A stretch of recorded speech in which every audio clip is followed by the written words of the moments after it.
Hey, Toronto. Welcome to Housing Market Podcast. I'm Dave, I'm Ken. Nice to see you again. and we're joined by Tom, the legendary home inspector himself. Legendary. Wow.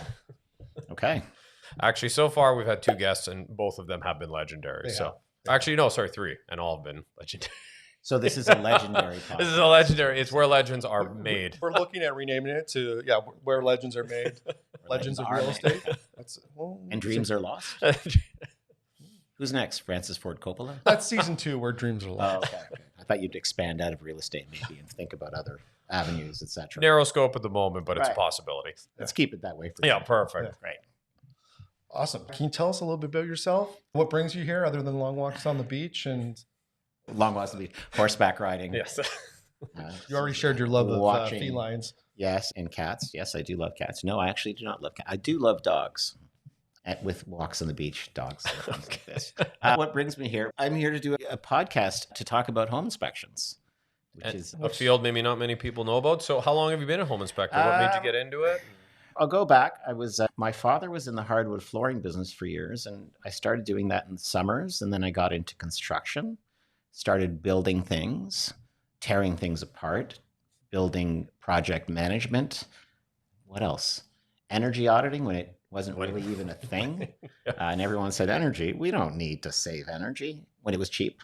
So back in the 1940s. You got in Long- when that racket started. When that racket started. And then I got into home inspections because I was a builder at the time, and I had a lot of clients who were buying homes and asking me to come and assess their properties, which I was doing. And then this sort of business of home inspection started blossoming. And I said, why would I want to do that? And I actually really got into it because I bought a house back in 1995, and I was told to do a home inspection by the agent who I didn't know, who wasn't you or you. And I stood outside my house for 45 minutes. He walked in, handed me an invoice, and said, your house is fine. And I went, I just paid you $400 to tell me and I knew things just walking into the house that he had never pointed out.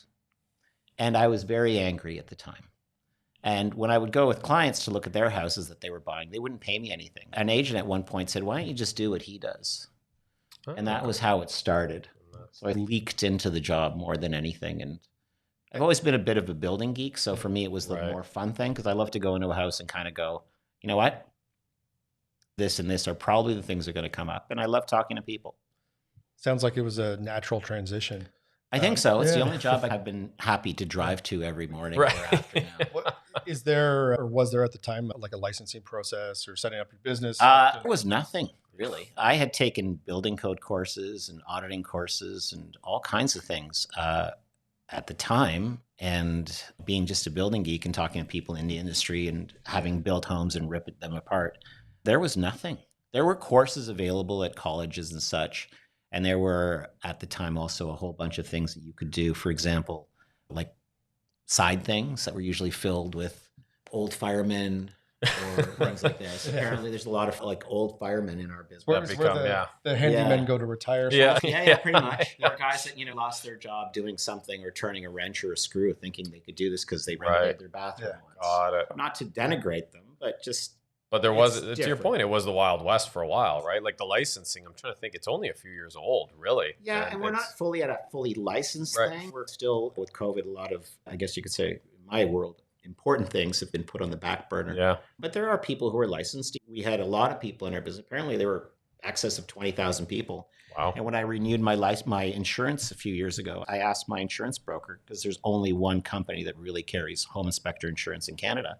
I asked him, how many of us are licensed? And she told me 3,000 of us. Wow. And that was across country. Of the 25,000 people that have put a sticker on their car or something to that effect. Wow. So it's been a little bit, they're trying to push that agenda. I'm all for it.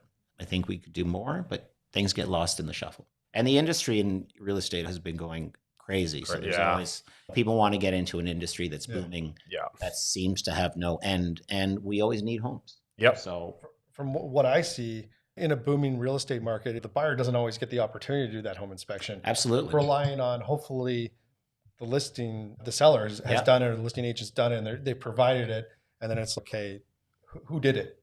And can we communicate with them? There's a lot of that. And I do a lot of pre-lists because when the market is really hot, a lot of agents, particularly in like areas that are hot, We'll do a pre-list, just give a little bit of peace of mind, kind of fingers crossed to buyers going, we don't have time to do an inspection. There's going to be 20 offers on this property. Here's what we know. Yeah. A lot of those people, even after I've done the home inspection, I always tell them, I need to come back because there's a couple of things that aren't necessarily drilled into what home inspectors are supposed to do. I think that what my job is to teach people about their house. Yes. Agreed. Because looking at a piece of paper that's 40, 50, 80 pages long sometimes doesn't really give you a true picture. A lot of that is filler. A lot of it we don't know about. And your house doesn't come with an owner's manual. Yeah. So we have to teach people. And more so, a lot of times I'm just not necessarily putting out a fire. Just making people aware that this is somewhat normal. It's not like on television where you go in and everything is perfect. Yeah. Or a house is made of Lego, and if you want to take your kitchen from one side to the other, you just disassemble it. It's not how these things work. Yeah. That's the number one thing why you're my number one home inspector refers your ability to communicate to clients. Okay, hey, what's the issue? Let me explain how the issue is and what does it mean to you and how much do you have to worry about it? You're like, oh, that hole in the roof? Not a big deal.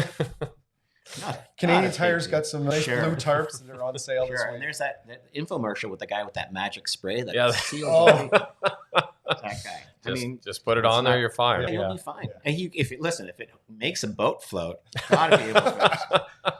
And of course, the humor. Have fun with it. Listen, I will say this about buying a home: it should be one of the most stressful things you do because you have to take it seriously. Yeah. So I think I'm not there to hit big red panic buttons all the time. Yeah. I'm there to educate people and let them know that this is what you're going to expect. And we live in a climate which is horrible. We do. Yeah. From a building perspective. Anyone who's driven the GTA understands this. Well, here's what happens in part of Southern Ontario. We have 30-degree summer days with intense humidity. Yep. And then we have minus 20 days and the wind is 110 kilometers outside. So we have to build and design and make houses affordable enough to operate in those two parameters, which is a really difficult thing to do. Yeah. It's tough. If you're building in Florida, you build just to make sure the air conditioning is working. Yeah, or a more temperate environment. If you're in the Middle East, everything is made of concrete. You have a really big air conditioner on the roof. But you don't have to fight two battles. And that's one of the things that happens here is we have to make our houses comfortable in winter and in summer, and the sciences are completely different. So like on that point, for someone who's never maybe done a home inspection, let's go back to the basics. I'm looking to buy a property and I say, okay, my agent, who is always acting in my best interest, says you should get a home inspection, do your due diligence. What does that entail? What does a home inspection look like for a buyer? Well, basically, you go in, we're supposed to look at everything that's visually accessible. We're not pulling anything apart, just to preface that. Very important distinction for a lot of people. We have everything we can look at and enter. For example, if we can't get into a crawl space because it's blocked off or it's sealed, we can't get into that. But we start from the roof, the attic, the upper floor. We work down. We look at how everything is working, if things are working, if there are anything suspect. For example, new renovations where walls have been removed. Beams don't exist. The functionality of everything, the electrical system, the HVAC system, the plumbing system, any hazardous materials that we can see, and generally things to look out for. Because as you're saying, it's really, I think a lot of people are mistaken about what a home inspection is. They expect it to be this thoroughly comprehensive understanding of the whole house, when really it's a snapshot of what the house is at that moment in time. It's a perfect example. What you said is it's like going to your doctor for your regular physical. The doctor will not necessarily gloss over things, but obviously pay more attention to certain things that affect you. Yeah. So if you're in an older house, you have to look out for things that you typically don't look at, or something that's been built in the last 30 odd years that's functioning well, and going from there. If we find things, or I find things, I tend to investigate a little bit further because it could be a source. I mean, it could be a cause of something even bigger. Water in the basement is always the big one. Yeah. Floods, roof sagging, structural things, electrical items. For example, you go into a house that's got 800 lights and you go to the electrical panel and there's 6 circuits. Kind of, this is a little bit weird. There might be some problems there. Yeah, generally, and just obviously level setting everything. You expect things to not be perfect. You're buying, as I would always say, and I'm sure Dave says the same thing, you're buying a used house. You're buying a used product. There's going to be things that work better than others, like anything else that you buy, which is used, right? And to that end, perhaps maybe you can point out some, Toronto's housing stock goes back as like late 1800s all the way to new homes. What are some of the common things that you see within homes? Maybe let's start with like the older Victorians, then that 1930s stock that we see a lot. Sure. 50s, 60s, the bungalow side splits, and then maybe the more modern homes. Try to keep this brief. Yeah, brief. I know you could go through every era and say, okay, what were these people thinking at this time? The good and the bad. The good and the bad, right? Yeah. It also depends on what area of the city you're in. Yeah. Right. Just to add one more complexity. To making something simple. Sure. And get it done in 30 seconds. Yeah. Okay. 15. Old, better. Yeah. So here's how we have it. We have houses that used to be built. It took a long time to build with craftsmen that were generally, you look at a house, let's just pick Cabbagetown, built 1800s, where craftsmen didn't even use a level. Right.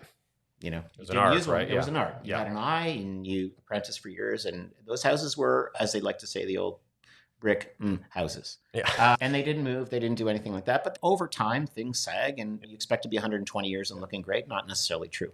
We had gas lighting. We had very little electrical. We had coal furnaces, big chimneys, things like that. Spacious walk-in closets. Spacious walk-in closets. Because for the one suit you own. Right, the reason why, this happens all the time. I go into old houses and they don't have closets in the bedrooms. And you realize, okay, if this house was built in 1910, people had two kinds of clothes. They had Monday to Saturday clothes, and then they had church clothes. There was no aerobic or yoga or Spartan training or, I don't know, whatever other thing you might get into. You didn't have a bunch of sports jerseys hanging up in there. Yeah. You had one pair of shoes, and they were boots. And when people worked on a farmer field or whatever, they wore a button-up, men particularly wore a button-up shirt and wool trousers, and that was considered active wear. Yeah, and you had there's that. And you had those dressers that got passed down generations. It was literally pack your wardrobe and move it. Right. And then you got into houses in the 1910s. We started like advancing electricity, kind of heating systems.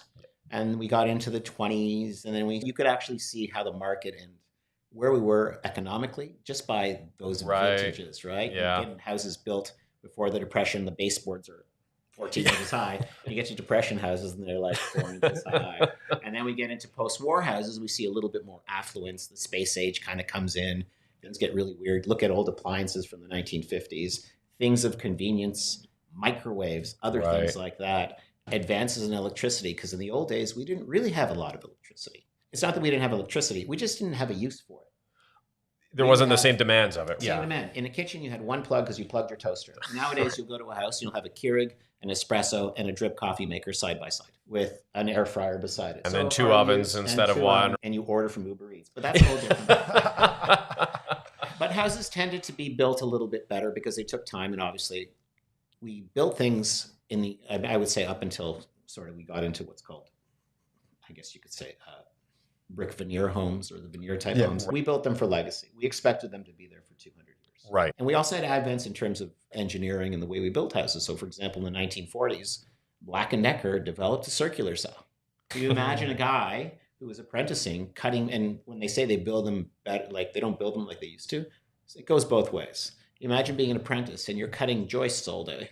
Yeah, and your first one looks great. Yeah. Your 15th one has an angle. It's cut like this. Yeah. And then somebody hands you this power tool and goes, this thing will do all you need to do for the day. And it advanced. Yeah. Obviously, things have happened also technologically. We have smart switches, like me, fast forward to 2023, smart switches. We have completely different heating and cooling systems. We have high velocity systems. We have hydronic floor heating. We have outlet switches. We can control things from our cell phones from half a planet away. These things change. How much of it you need? I don't know, but my job is to figure out if they're all working. So for that point, you're going through a home, every home has different eras, right? Like I'm saying, if you're looking at a Victorian, listen, the maintenance is going to be different. These homes were built differently, right? You've got a double masonry or even triple on the exterior. Some of those basements were never meant to be inhabited. It's where the coal sat, the potatoes for the winter, it's funny you say that because up until the 1960s, we didn't live in basements. In fact, they weren't waterproofed. No, and that's, right. And I always laugh when people, the basement seems low or not really finished. No one was ever meant to be here. It was a cellar. And the only purpose for it was to put the furnace in the basement. Because as we know from science class, heat rises. So the optimal place for a furnace is in the basement. Because winter is a long battle. Yes. A furnace especially in the here, right? Yeah, a furnace in the basement is not so great for air conditioning, but we can get into that another time. And then you advance, and then all of a sudden it's okay. Let's maybe at one point someone thought it was a great idea to put aluminum wiring in homes, and then there was asbestos, and then lead main. But what are the main components that you should look for when you're buying, like the big ticket items that if you're a buyer and you're walking into this home, what are the things that are going to, in your point, as you said, it's going to keep you warm, it's going to keep you dry, it's going to keep you safe? What are the big things that you So should I keep guess an you eye can out look for? at the big ticket items, obviously the purchase of the house itself. So that's the big one. Then other ones, and they're not necessarily in descending or ascending order, are roofs, windows, the HVAC system, which is the plumbing, the heating, the electrical system, and the plumbing. Okay. Perfect. So those are the things that cost the most money. Cosmetic things are, in my opinion, discretionary. You don't like the color of the wall? Great. Paint it, wallpaper it, things like this. Exactly. Like the floor. Also, things happen. When somebody lives in a house, there will be normal wear and tear. You have to, in a sense, I tell my clients all the time, look past that. Look past, I'm amazed all these times I go in and people look at furniture and go, that's not going to be here when you come in. Or they think about, it's a limited time to do a lot of things most of the time. Don't think about the layout. Look for what you need. Yeah. And more importantly, I would say people are a little bit more smarter than they tend to be. If something looks odd or you're not happy with it or your spidey sense tingles, bring it up. Yeah. For the most part, by the time I'm called to get to the home inspection, people have already bought the house in their minds. And you're just essentially affirming their decision. I'm there to make sure that you don't have to spend the big dollars that you weren't expecting. There are people that go in and say, Tom, am I looking at a lot of work? Beam is missing. The bathrooms are torn apart. No one's living in this place. There's a leak in the roof. There's mold in the basement. What am I up against? Yeah. Because that's a common thing too. A lot of people are already prepared and educated to know what's going on. I have to do that. I have to convey and make them completely understand what they're doing and then pass that off in a report. The report is only a small component of what I do. It's just the paper, but the paper itself is without context. It's very difficult to look at it and like be like going to a doctor and you get an X-ray and you look at it and you go, well, the X-ray? Like, well, you're not not used them. I'm right? not a whatever. I'm not a radiologist. I'm not an X-ray technician. But to your point, it's risk aversion or minimizing your risk as a purchaser because everyone goes in realistically, right? Because as you say, there's something could happen. A tree could fall in the house tomorrow. What can you do about it? Pipes crack. It just happens. It's fluke sometimes. But it's trying to, as you say, minimize and just knowing what you're going in for. Because every home, to your point, will have some. And I always remind, as I'm sure you do as well, Dave, reminding clients, listen, stuff is going to need to be replaced, repaired, and upgraded. It's just everything in the home has a different life cycle. And it might be 5 years, 10 years, 15, 20, but at some point it all needs to be replaced. And you're telling people where they are in that process so that they can allocate appropriately for it. It's like buying a used car, right? Yeah. You're buying a car. Yeah. You're going to have to replace the tires at some point. You're going to have to put gas in it. Yeah, exactly. Not always, no. Except if you have an electric car and you're trying to put gas in it, by the way, bad idea. Although there are YouTube videos about people trying that, but that's a different thing.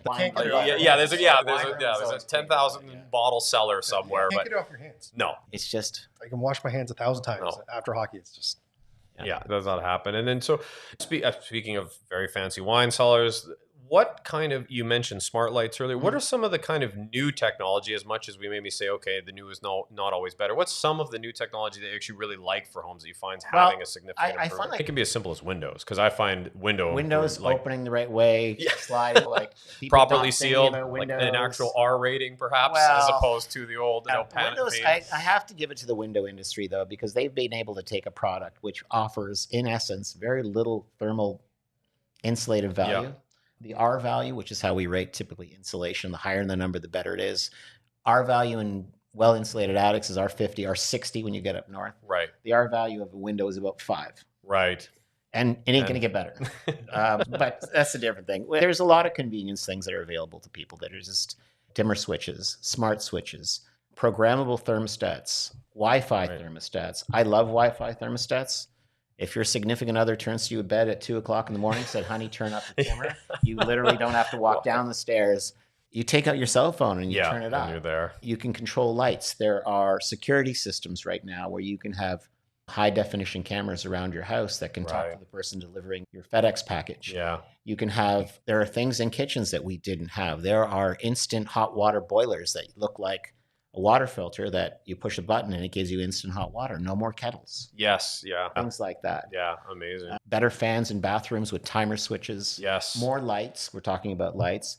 Better lights. LED lights, for example. Advantage to an LED light typically is it doesn't put off heat. So when you're at home and you've got your 40 pot lights, those LEDs are running at about 40 Celsius. Meanwhile, if you have halogen bulbs, those can get up to 280 Celsius sometimes. Wow. And then they will actually heat the floor above them. And houses are getting bigger.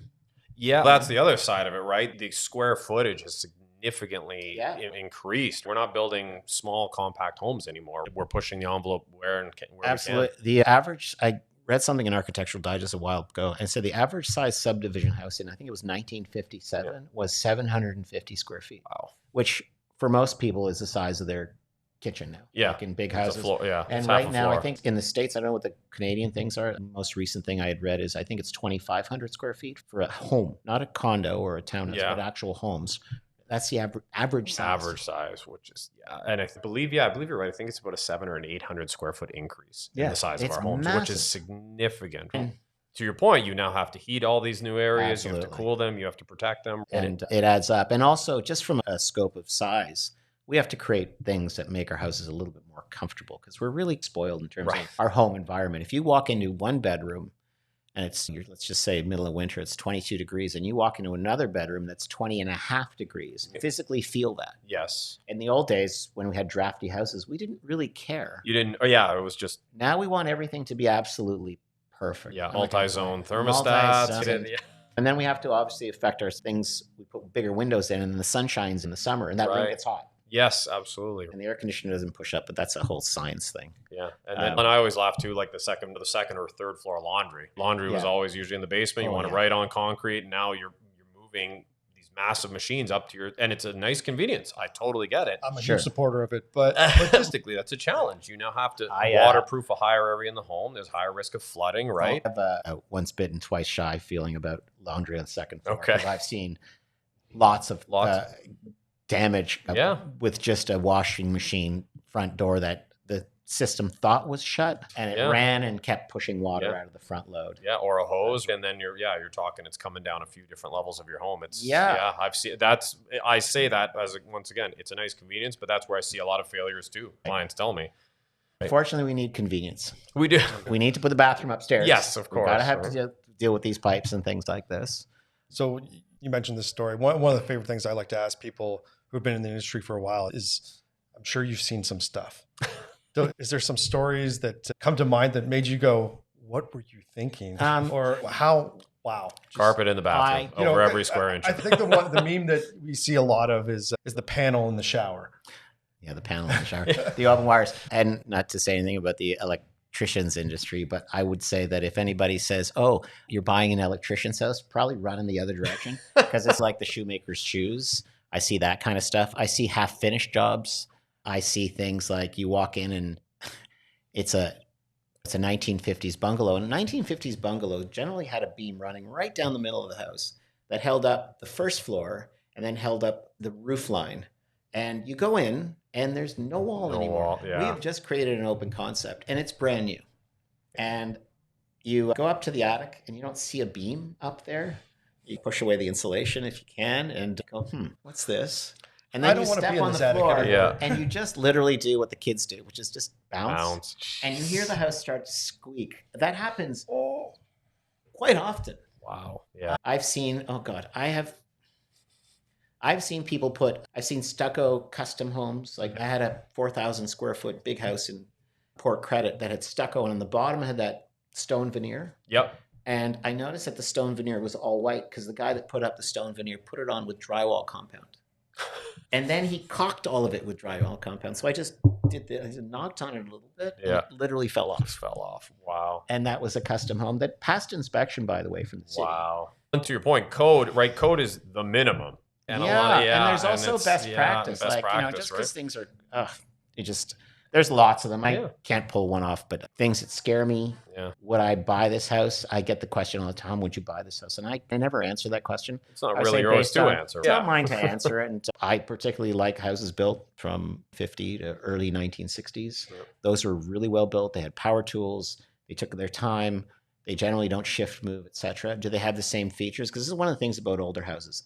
They're built better because they just had more meat on the bone. If you were to weigh a house built in 1905, let's just say, and then build that exact same house with today's technology in 2023 and weigh them, one is going to be significantly heavier than the other one. Right. Will it be better? It won't have the same convenience features. You Right. now have outlets. If you go to a typical bedroom, you'll have 6 outlets. Yeah, every 6 And feet. if you've got teenage kids, every single one of those outlets is occupied by something. Didn't have to happen. I don't know. Bathtubs put in shower stalls. Sounds weird. I know that we're doing it with those big custom houses. Yeah. And I would say this too. People are a little bit smarter than you think. They're Right. looking at houses. I know it's a little bit odd, but if something looks weird to you Yeah. when you're looking at a house, because people say, what do I look for when I'm walking through houses? And it gets, particularly when the market is crazy, you can walk into a dozen houses a day Yeah. and they all start to blur together and you forget what you're looking for and you're just literally spinning your wheels.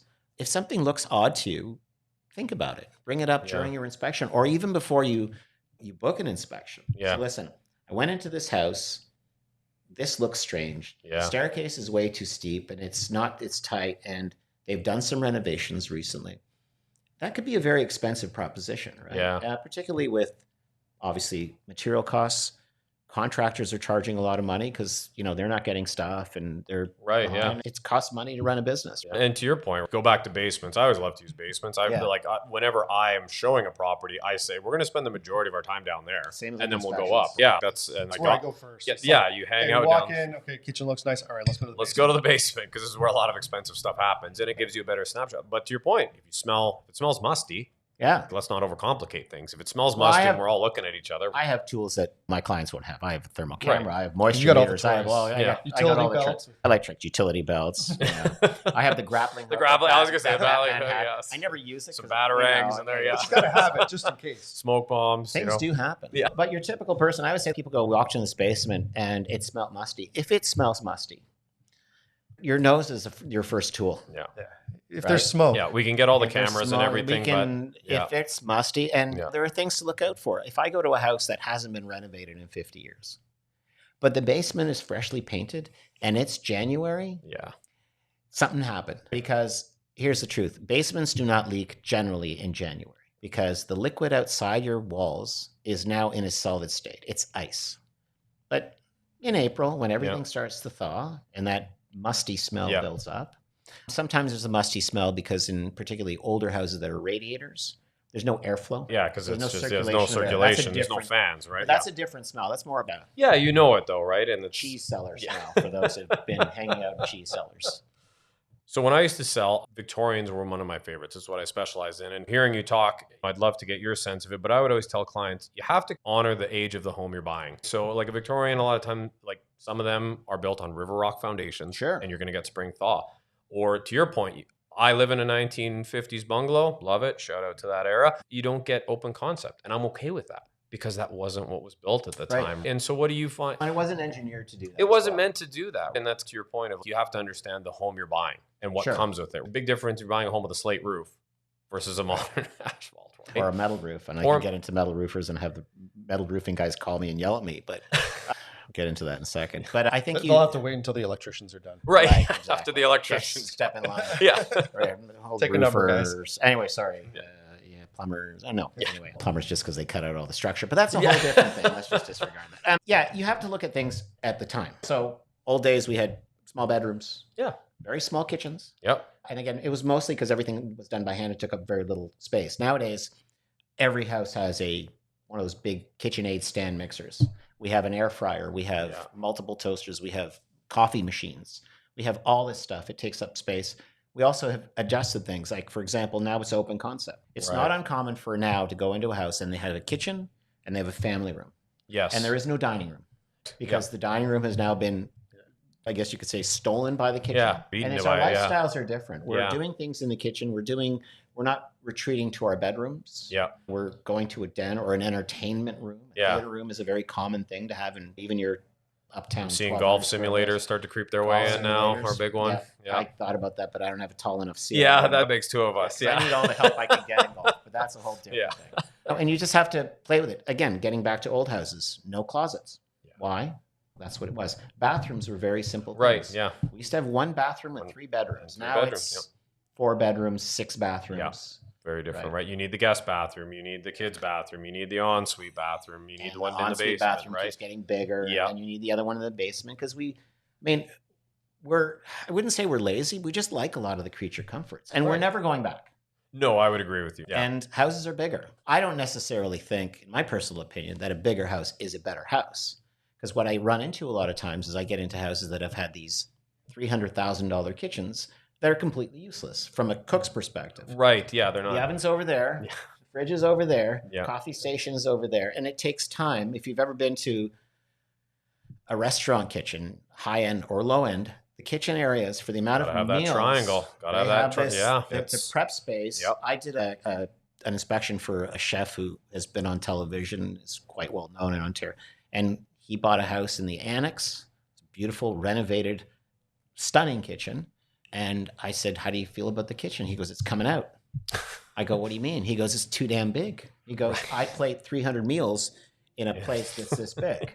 I go, "God, that makes sense, right?" Yeah. In the old days, we had small kitchens, big meals. Now we have big, Yeah. small meals. Yeah, absolutely. One Right. thing I will say that I've noticed in the last 5 years or so is that going away from the total open concept to having a little bit more of that formal dining area.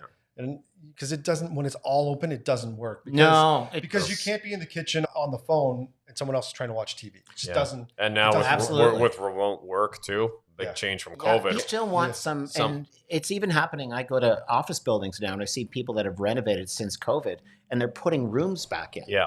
Like that open concept thing, and having friends that have worked in open concept, they hate it. I don't want to have a conversation and listen to things. We're the same way in our houses because mom's office is in the kitchen, Yeah. dad's office is in the living room, and the kids are in their offices during COVID at certain times. So I don't know. And to your point, it's where you are in the tough to city, say. right? If Yeah. you're in the city and the housing stock is that 1930s era, like the space is limited, right? Like you have to work with what you have. And so if you do open up the whole main floor, that's it. There's nowhere else to go.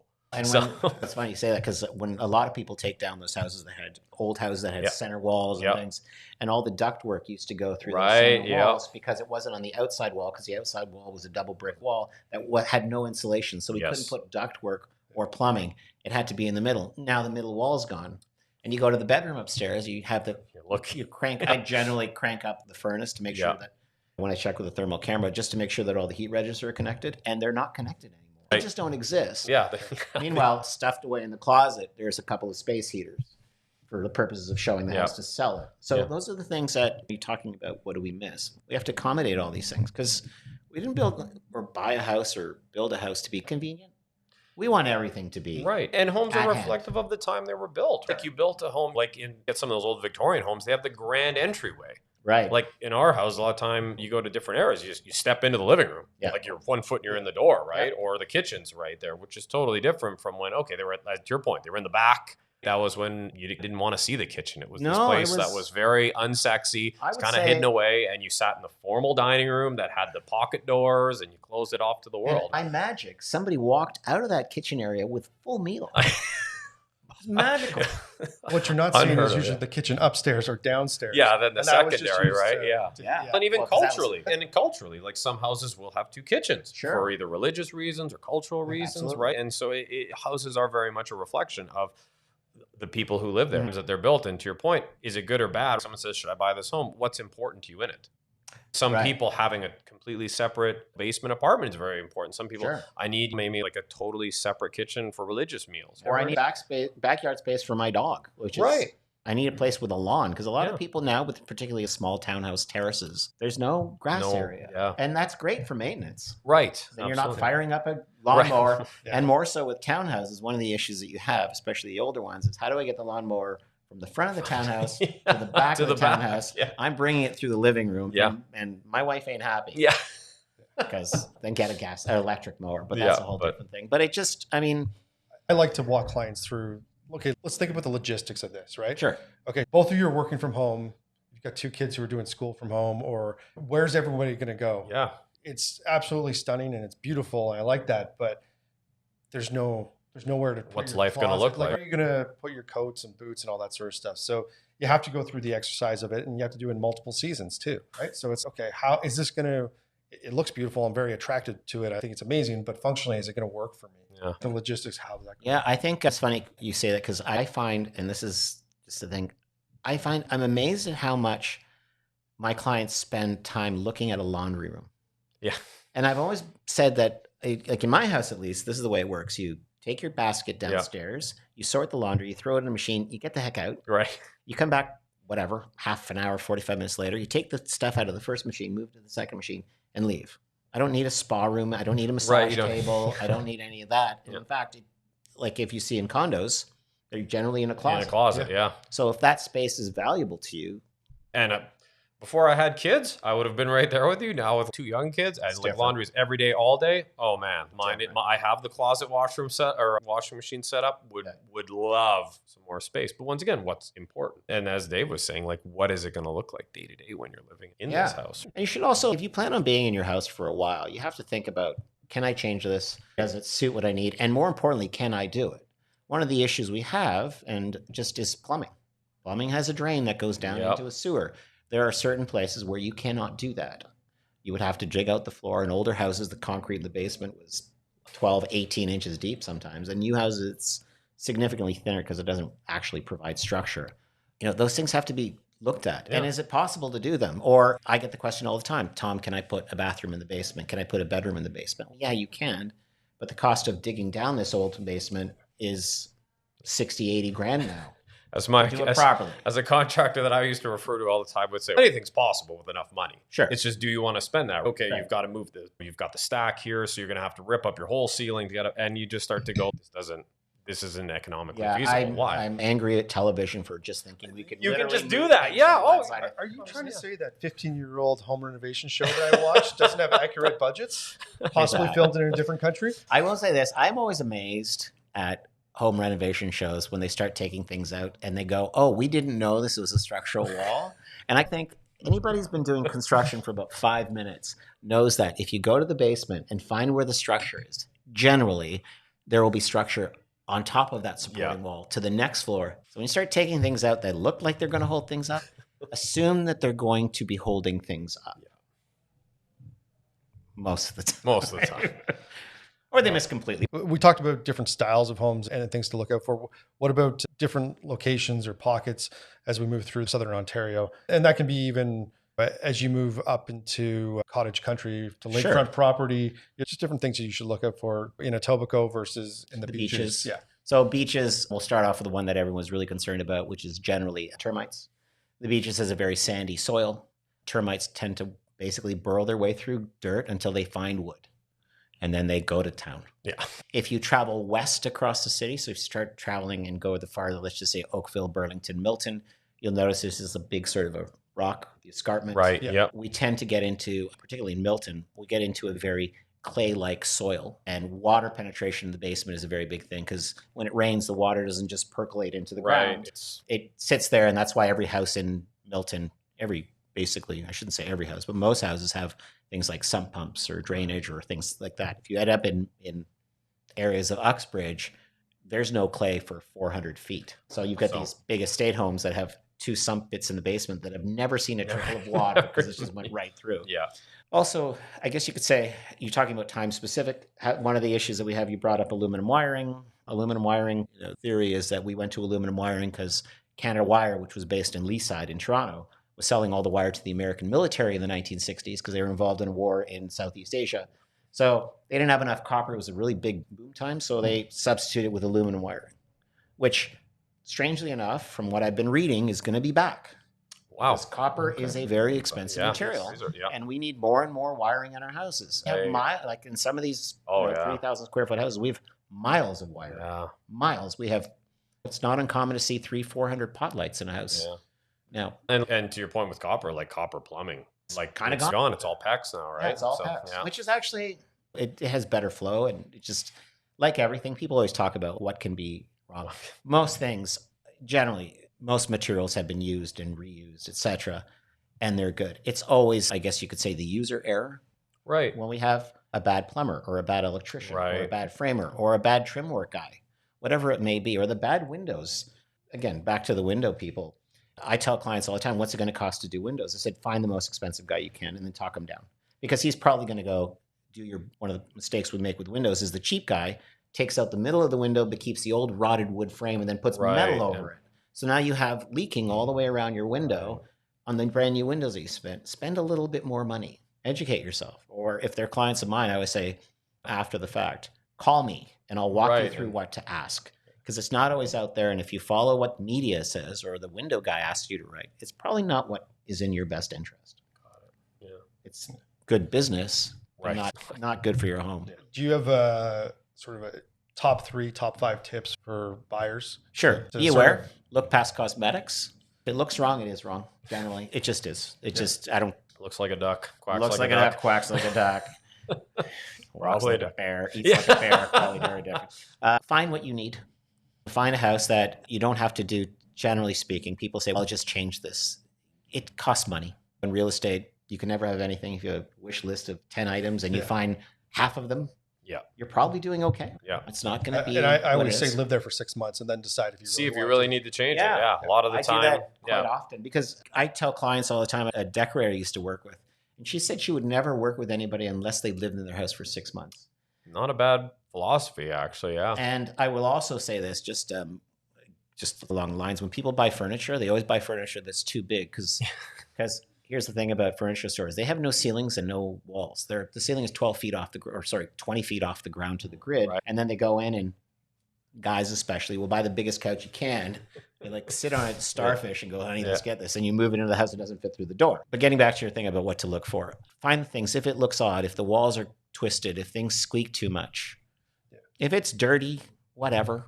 Yeah. If it's not the right color paint, who cares? Like I often tell people what not to look for because I think that's you've basically found what you look for, and then look for warning signs. Things are falling apart. If the tiles are cracked, like there's too many tiles cracked, or the grout is missing, or some of that stuff. Again, most of it's cosmetic. If it looks wrong, probably is wrong. Probably is wrong. Yeah. If you see little circles in the basement, if we're pretty good. Yeah. Just trust your gut quite often. I have to because I have to trust my gut, figure out what it is, and then verify what I know. Yeah. Exactly. Go And once back and again, too, verify. it's mitigating a risk, but it never eliminates it. Sure. It's one of those things you can do a home inspection, use every thermal camera, snake drains. You can go crazy, and then just stuff happens sometimes, closing right? isn't for 4 months, and they've turned Yeah. off all the heat, and Yeah, pipes all burst. it But that's happens. it. Or your furnace just goes. Like Yeah. these things are mechanical systems. Absolutely. They break. And getting back to just I always tell people, have a plan and be aware of the fact that things will need to get replaced. Yes. Again, the big ticket items: the roof, windows, HVAC, plumbing. Sometimes, although you can go into houses that 60-year-old plumbing, it's still good. It's still good. Appliances, not so much. I know that people go, it comes with stainless steel appliances, but the average lifespan of your typical brand new appliance, I think, is 7 or 8 years now. So don't get too emotionally attached to any of your appliances these days. And the more intricate they get with loadable ringtones, Right. the more you tend to shorten their lives. And to your point too, it's one thing I always hear it when it's like people are debating, oh, with a condo, I have to pay a maintenance fee. With a home, Right. I don't have to. And then my advice to them is always, you should be saving a certain amount every year. Absolutely. Because it's a lot easier to absorb the cost if you're putting aside $2,000 a year, say, Yeah. for when that roof needs a major overhaul. Yeah. Like houses, to your point, aren't maintenance free if you're properly taking care of it. And a lot of people do that. I bought it, we're good, and then they switch their brains off for a while, as opposed to, hey, you know what? Nothing's gone wrong.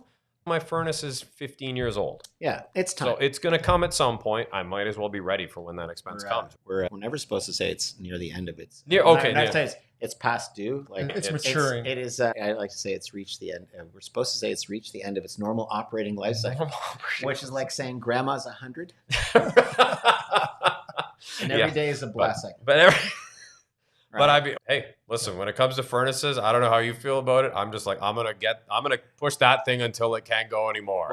There is a vintage of furnace that it's Oh. not. It just Boilers, especially boilers too. Like I've been into some basements, and I'm like, that thing is older than I am, and it's coming away. And back to the technology, the Right. more we sort of advance technology and start putting computers and motherboards and other switches, safety switches, etc., it wasn't uncommon for a mid-efficiency furnace to last 35 years. Right. I live on a street that was built in 1983, and 10 days ago, my neighbor took out their original furnace from 1983. Wow. That's 40 years of a furnace. Wow. Now, why? If you look at that furnace, it literally looks like a hand mixer versus the Millennium Falcon, for God's sake. Yeah. It has no moving parts. And I walked in, Right. I know my neighbor, and I knocked on the door, and I said, dude, is your HVAC guy here? He goes, yeah. I said, And I asked the guy, I said, are you still pulling these out? He goes, yeah, I'm still pulling these out. He Yeah. goes, because you couldn't kill them because there were no moving parts. The old boilers, when they used to be made with like cast iron, like they were 2-3 inches of iron, like they would stop a bullet. And you in fact see some of those in areas like where you have a lot of like hot water radiators, particularly 1910 to early 1930s. And that you can't kill that boiler. No. It's just a tea kettle that in the event of a nuclear explosion will not move. Exactly. And they moved them. A lot of them were so big that they actually built them on plates. They would build you see plates, the and they have the screws going to hold them together. And at some point, they were completely covered in asbestos. Somebody hopefully scraped that off. For the most part, people are pretty smart. I have to just go in there and make sure it's there working. And if I see things, I point them out and then educate them. It's amazing what people don't know. Right. It's amazing how when I go down to electrical panel and I show them an electrical panel and I say, this is a breaker. And if it goes this way, it means it's off. How do I get it back? You can go on YouTube or you can just do this. But I don't expect people to know. Like as you said, there's no owner's manual, right? manual. It's just, exactly. Absolutely. So if people want to get a hold of you, what's the best way to do it? Are you all over the social media? Or I'm actually old school phone and email that you want me to I'm a post? phone or text me kind of guy. Okay. And what's the best phone number to reach The at? best number to get me at is 416-858-8682. And Fantastic. send me a text. Give me a call. Awesome. I usually have the phone on. I don't always answer it. You know, if it's 2 o'clock in the morning when I get the panel call, can you do an inspection tomorrow? I wake up at 7 o'clock and I feel like I've missed them. I was actually Right. But yeah, phone's always fastest. I'm on the road a So lot. what I'm hearing is 6 a.m. is better than 2 a.m. to call. Yeah, usually 2 o'clock in the morning phone calls are bad information. I start to turn my phone off now. It's just I do too, but it is the market's been, as you guys know, obviously, how crazy it's been. Yeah. And people finally find the house and panic and they get at 2 o'clock in the morning, text, sorry to bother you. I try my best to be there for people. Right. I don't want to make their situation any more difficult than it has to be. Yeah. It's awful. Yeah. Yeah, because you're working within tight time frames. And I don't generally tell people whether to buy the house or not. My job is to provide enough information to know that what their purchase is good. Yeah. It is not a negotiation. Because a lot of people think, I'm doing a home inspection. If there are things wrong, how much can we knock off the price? And I have a visual cue, which is, generally speaking, there are 3 options. The first option is we change the price. The second option is we fix things. Yeah. This is generally option 3, especially in a hot market. This is what you get. Yeah. So number one. You're number one when people say that to you behind the windshield.